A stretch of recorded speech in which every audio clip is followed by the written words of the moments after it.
నమస్తే. హీరో శివాజీ గారు చెప్పింది తప్పు అని మేము అనం, కానీ ఒక్క విషయం మాత్రం తప్పయింది. 90% తను చెప్పింది కరెక్టే, బాగానే చెప్పినాడు. కానీ సామాన్లు చూపించొద్దు, ఆ ఒక్క వాడు ఒకటి వాడకుండా స్త్రీల పట్ల గౌరవించి గౌరవాన్ని పట్టి అమ్మ స్త్రీలు ఎలా ఉండాలి ఎలా ఉండకూడదు, మీ వస్త్రావరణ మార్చండి అన్న ఒక మాట చెప్పింటే కన్నా ఇంకా మేము చాలా సంతోషపడదాము. శివాజీ గారు మీరు చెప్పిన ఒక్క చిన్న మాట ఒకటి కొంచెం మాకు బాధ అనిపించింది అంతే, మిగతాది ఏది బాధ అనిపించలేదు. కానీ కొంతమంది స్త్రీలు కూడా ఈ మధ్య కాలంలో అలాగే ఉన్నారు. దయచేసి అమ్మ, నేను స్త్రీలకు ఒకటే చెప్పదలుచుకుంటున్నాను, కొంతమంది స్త్రీలకి మన వస్త్రవదనాన్ని పట్టే అవతలి వ్యక్తి మనకి విలువలనిస్తాడు. మన వస్త్రవదనం బాగా లేకపోతే ఎటువంటి విలువ మనకు ఉండదు.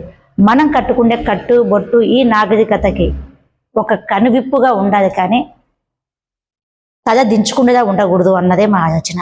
ఒకసారి ఆలోచించండి, ఏ పని చేసినా కూడా. అనసూయ గారు ఒక మాట అన్నారు, ఈ మూల కారణం సృష్టికి మనం అని చెప్పి. ఈ మాట చాలా గొప్ప మాట.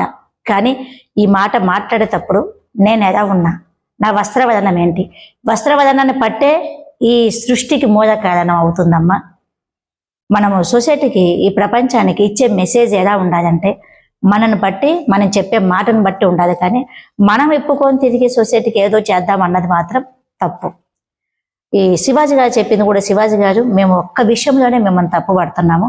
స్త్రీల పట్ల మీకు గౌరవం ఉంది, మేము కాదని చెప్పలేదు. కానీ ఆ ఒక్క వాట్స్ వాడకపోతే ఇంకా హ్యాపీ ఉంటుంది అన్నదే మా ఆలోచన. ఉంటాం.